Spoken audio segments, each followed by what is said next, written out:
Currently Kirkland, your source for city news and events in the community. With Connie Turman at the news desk. Stay up to date with weekly news reports and what's happening in Kirkland. Now, here's Connie. Hi, I'm Connie Turman, and welcome to this installment of Currently Kirkland. Every week, we're here with the latest in what's happening in Kirkland. Have you ever enjoyed a sunny day walking the trails at Juanita Bay Park and taking in the views? Then you've probably witnessed the work of Nona Gantz, steward at Juanita Bay Park and member of the Green Kirkland Partnership. I've been involved in the Green Kirkland program partnership since the very beginning, since about 2005. And we have built this program up so that we are working in various parks in Kirkland. This is just one of the many. And I've always been involved in this park, very interested in this park since before it was acquired by the city of Kirkland. Back in the 70s, I was involved in trying to preserve this land, and we actually in the 70s formed a group called Friends of Juanita Bay, which consisted of some property owners around here, and we approached the council to try to encourage them to put it onto run a park bond, and they did. Nona began efforts to restore Juanita Bay Park after it spent years as a golf course and being overrun by invasive plants. This originally was a golf course, and then the city bought it through two park bonds in the 70s and the 80s. And then in 89, these wonderful paths and boardwalks were built so that the public could really enjoy this park. And over the years, we just let the land sit, and not knowing that if you let land sit, invasive plants come in and take over, basically. Blackberries, reed canary grass, and thistles, and a lot of plants which are not so good for the wildlife and for the people to enjoy. We have done a lot of work over the last few years, and if you have come down here and been in this park recently, you will have seen the work that we've done.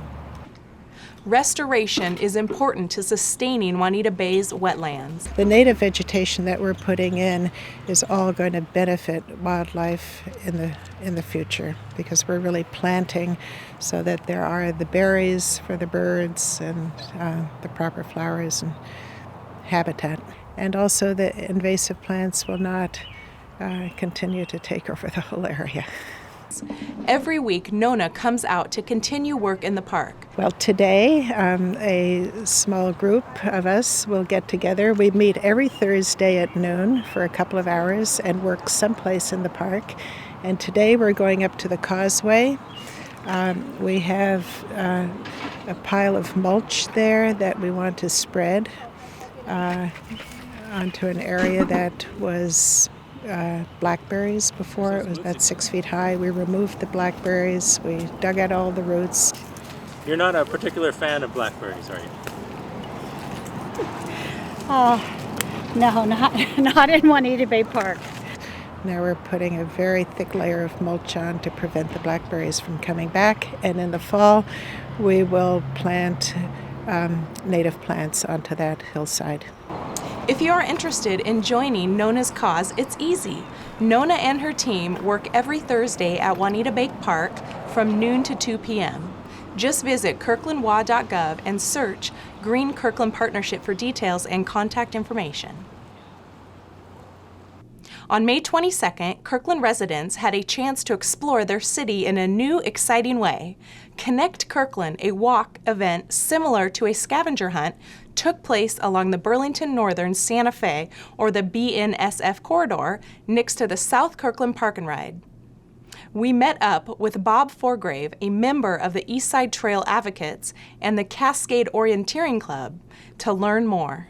The idea behind Connect Kirkland is we have this corridor here that runs right through a completely split apart Kirkland. You know, we've got all of these roads and hills and an abandoned railway through here, but we've also got a corridor that unites most of the neighborhoods, and the ability today, because we've reserved it, the ability to walk the corridor and really see how it connects everything together. This is a corridor that has 4 schools, 2 shopping centers, 6 parks, all within walking distance of it. And it would be a shame to just let that sit and not put a trail on it that everyone can use. 140 Kirkland residents came out to connect with the city. We go on do a lot of orienteering events and street scrambles, so we thought it'd be fun to come out here and just get outside and enjoy being out and getting some exercise and seeing the different parts of Kirkland. Oh, we've got various types of artwork that you can see. There are parks that you can realize you never knew were there. We've got signs that tell a little bit about Kirkland's history, like what exactly did they discover when they built the elementary school. It's something that they found, and people who take this walk learn what it was.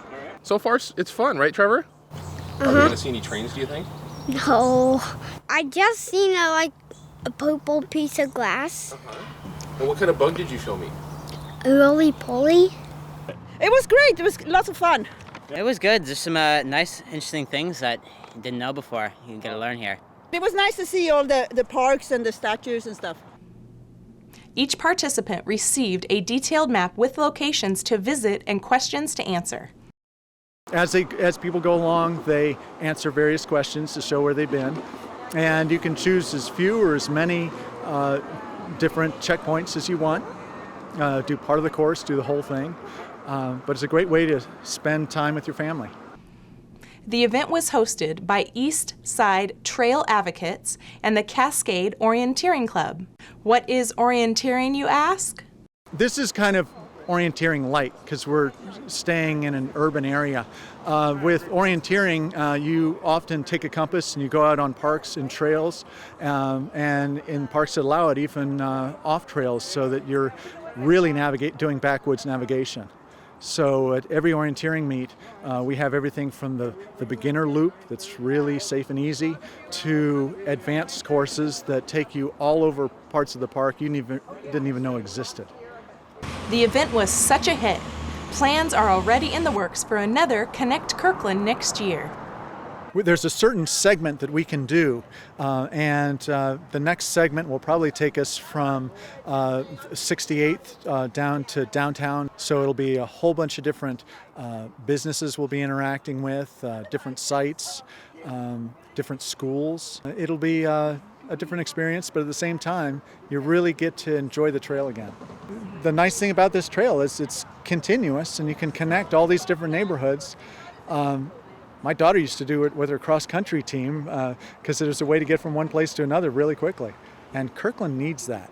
Anything that we can do to tie it all together and to make this active transportation plan a little bit more real is a good thing. More information about orienteering can be found at cascadeoc.org. It's as real as it gets. This week, Lake Washington high school students got a glimpse at the reality of driving under the influence of alcohol. The Kirkland Youth Services Division, Kirkland Fire, Kirkland Police, Airlift Northwest, King County Medical Examiner's Office, Redmond Medic 1, and the Lake Washington School District hosted a simulated DUI accident scene. The dangers of impaired and distracted driving were evident during the mock accident. Dangers which often become reality this time of year with proms and graduations. Student actors in the simulation are part of the Lake Washington High School's leadership class. Following the simulation, Eric Munson, founder of Heidi's Promise, spoke to the students. Mr. Munson lost his 19-year-old daughter in a drunk driving accident in 2004. You have no idea what that feels like. Nobody should have to go through that, especially from the results of such a senseless and preventable act like drinking and driving. But if you can make that choice to not drink and drive, as you walk out today and at lunch, I'm asking you to sign a banner that says Heidi's Promise. And if you can do this You'll be given a wristband that also said Heidi's Promise as a reminder of your decision to not drink and drive. I thought it was good because, everyone was serious, everyone was paying attention. It was all personal. I thought it was a real eye-opener, and it was touching. It was someone's story, so everyone could relate, someone you care about, seeing them lose their life and something that could have been prevented. The annual assembly is designed to educate students about the impact of alcohol and drugs on their ability to drive safely. Nowadays, everyone's home is loaded with technology. But what happens when you purchase a new computer or a bigger, flatter TV? We have the answers for you here. Hi, I'm Betsy Adams, Environmental Education and Outreach Specialist, and I'm here to tell you everything that you need to know about recycling old electronics. Electronics like computers, monitors, laptops, e-readers, and TVs can't be thrown away in the garbage in King County because their circuit boards contain heavy metals and other toxic materials. But they can be recycled for free through the eCycle Washington program. Drop-off locations in our area include the Totem Lake Goodwill Donation Center, the Bellevue Park and Ride Goodwill Donation Center, the Goodwill Bellevue Store, and Medtronics in Redmond. More information and restrictions are available at kirklandwa.gov/recycle and ecyclewashington.org. Curbside electronics collection is also available to Kirkland residents with advanced request. These electronics are broken down to reclaim metal, glass, and plastic. To make a request before your collection day, call 1-800-592-9995 or visit the website on your screen at least 24 hours before your collection day. But reusing an item can save 20 times as much energy as recycling it, so give unwanted electronics away or take them to a second-hand store. More information about the electronics that can and cannot be recycled, as well as all the information that you heard here today, can be found at kirklandwa.gov/recycle. Thanks for watching. Thanks, Betsy. Now I know what to do about recycling all of my old electronics. Remember, you can access any episode of Currently Kirkland on demand on the city's website, on your mobile devices, and on YouTube. We'd also really love to hear from you. If you have any news tips, suggestions, or comments, please send them to kirklandtv@kirklandwa.gov. Thanks for watching Currently Kirkland. See you next week.